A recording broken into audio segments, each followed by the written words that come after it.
కార్తీక పౌర్ణమి విశిష్టత, జ్వాలాతోరణం వెనుక పురాణ గాథలు మీకు తెలుసా?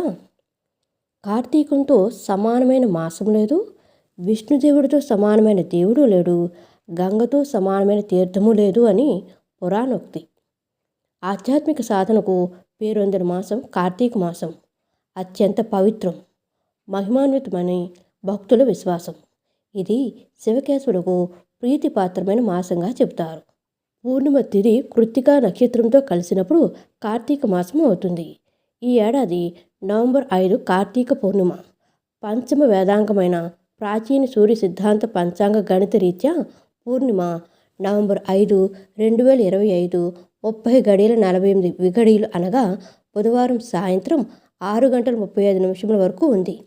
ఈ పూర్ణిమ సందర్భంలో చంద్రుడు భూమికి అత్యంత దగ్గరగా ఉంటాడు. చంద్రుడు మనఃకారకుడు.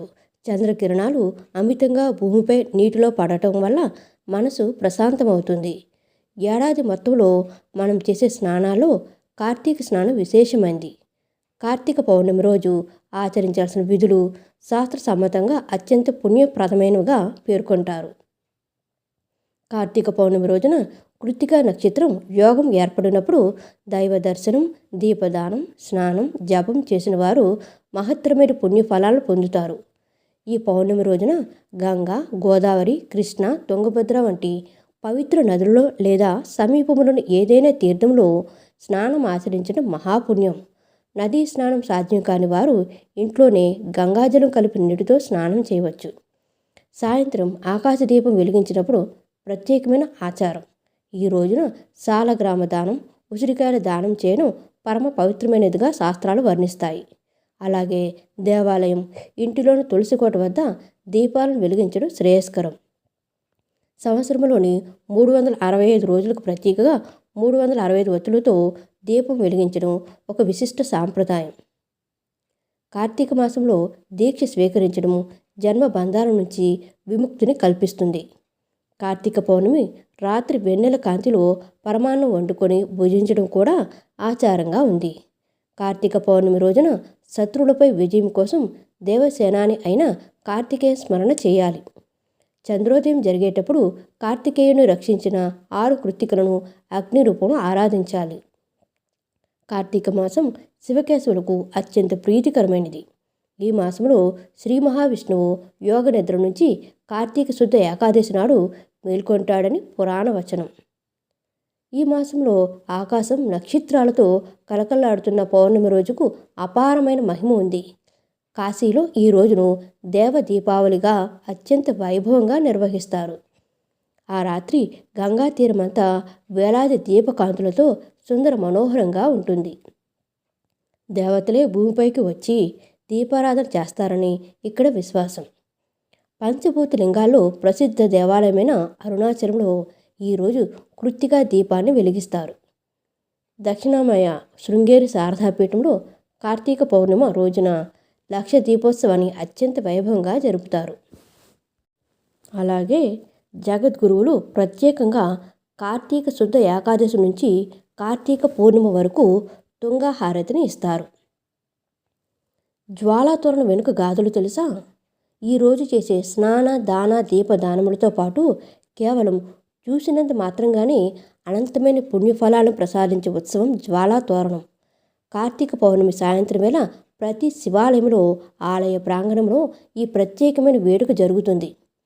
ఆలయానికి ఎదురుగా 2 ఎత్తైన కర్రలు నాటి వాటిని కలుపుతూ అడ్డంగా మరో కర్రను కడతారు. ఆ అడ్డకర్రకు ఎండుగట్టిని చుట్టి నిప్పుతో వెలిగిస్తారు. ఇది జ్వాలలతో మండుతున్న తోరణ శివలింగంగా దర్శనమిస్తుంది. ఈ పవిత్రమైన తోరణం కింద నుంచి పల్లకిలో శివపార్వతులను దాటిస్తారు. ఆ తర్వాత భక్తులు కూడా ఈ జ్వాలాతోరణం కింద నుంచి దాటుతూ తమ జీవితాల్లోని సకల దోషాలు, పాపాలు తొలగిపోవాలని ప్రార్థిస్తారు. జ్వాలాతోరణం వెనుక 2 ముఖ్యమైన పురాణ కథలు ప్రచారంలో ఉన్నాయి. త్రిపురాసుర సంహారం. పూర్వం త్రిపురాసురులు అనే 3 రాక్షసులను పరమశివుడు సంహరించిన రోజు ఇదే. అందుకే ఈ పౌర్ణమికి త్రిపుర పౌర్ణమి అని కూడా పేరు. దుష్టులను సంహరించి కైలాసానికి చేరిన తన భర్తకు ఎక్కడ దృష్టి దోషం తగులుతుందో అని భావించిన జగన్మాత పార్వతీదేవి ఆ దోష పరిహారం కోసం ఈ జ్వాలా తోరణాన్ని ఏర్పాటు చేసినట్లు పురాణం చెబుతుంది. త్రిపురాసుడనే రాక్షసుని శివుడు సంహరించినందుకు ఆ విజయ చిహ్నంగా తులసి చెట్టు వద్ద 365 ఒత్తుల దీపాన్ని వెలిగిస్తారు. రెండవ కథ. శివుడు హాలాహలాన్ని తాగటం. క్షీర సముద్రాన్ని చిలికినప్పుడు లోకాన్ని నాశనం చేయగల భయంకరమైన హాలాహలం ఉద్భవించింది. దేవతలు రాక్షసులు భయంతో పరుగు పరుగున పరమశివుడిని ఆశ్రయించారు. లోక కళ్యాణం కోసం పరమశివుడు ఆ విషయాన్ని స్వీకరించి మింగకుండా తన కంఠంలోనే ఉంచుకున్నాడు. అప్పటి నుంచి ఆయన గరళ కంఠుడు అయ్యాడు. ఈ మహత్తర ఘట్టం జరిగిన తర్వాత పరమశివునితో పాటు పార్వతీదేవి కుటుంబ సమేతంగా 3 సార్లు జ్వాలా తోరణం దాటినట్లు చెబుతారు. ఈ తోరణంలో కాలి మిగిలిన గడ్డిని పశువుల ఆహారంలోనూ ధాన్యం నిల్వ ఉంచే ప్రదేశంలోనూ ఉంచడం వల్ల పశువృద్ధి ధాన్యవృద్ధి జరుగుతాయని విశ్వాసం. మూడవది నరక ద్వారం నుంచి విముక్తి. జ్వాలాతోరణ దర్శనం దాని క్రింద నుంచి దాటడం వల్ల సర్వ పాపాలు హరించి ఆరోగ్యం చేకూరి అపమృత్యు నివారించబడుతుందని శాస్త్రం వివరిస్తుంది. ముఖ్యంగా దీని కింద నుంచి వెళ్ళడం వల్ల నరకద్వార ప్రవేశం తొలగుతుందని పురాణాలు పేర్కొంటున్నాయి. ఈ దీపం వెలిగించిన ప్రభావంతో కీటకాలు పక్షులు దోమలు చెట్లు మొక్కలు జలచరాలు ఉభయచరాలు ఇలా అవి ఏ రూపంలో ఉన్నా ఆ రూపాలను అవి మోక్షం పొందాలని వాటికి మరుజన్మ ఉండకూడదని ప్రార్థన. మనుషులుగా మనకు వేదం చెప్పిన మార్గంలో జ్ఞానం పొంది మోక్షం సాధించే అవకాశం ఉంది. కానీ మిగతా జీవరాశులకు ఆ అవకాశం లేదు. ప్రకృతిలో మనకు ఉపకారం చేస్తున్న ఆ జీవులకు ప్రత్యుపకారం చేయడమే మన ధర్మం. అందుకే వాటికి మోక్షం సిద్ధించాలని కోరుతూ దీపం వెలిగించి స్తోత్రాలు పఠించాలి.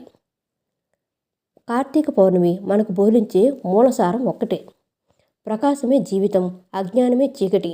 దీపం వెలిగించడం కేవలం ఒక పూజా విధి కాదు. అది మనలోని అహంకారం, ద్వేషం, అసూయ అనే అంధకారాన్ని తొలగించి ప్రేమ, జ్ఞానం, సద్గుణాలను వెలుగును ప్రపంచమంతటా వ్యాపింపచేయాలని ఉపదేశించే ఒక మహత్తర ఆధ్యాత్మిక సందేశం. ఫ్రెండ్స్, మా వీడియోస్ కనుక మీకు నచ్చినట్లయితే లైక్ చేయండి, షేర్ చేయండి, సబ్స్క్రైబ్ చేయండి. మరిన్ని మంచి వీడియోస్ కోసం నోటిఫికేషన్ ఆన్లో పెట్టుకోవడం మర్చిపోకండి. Please support us.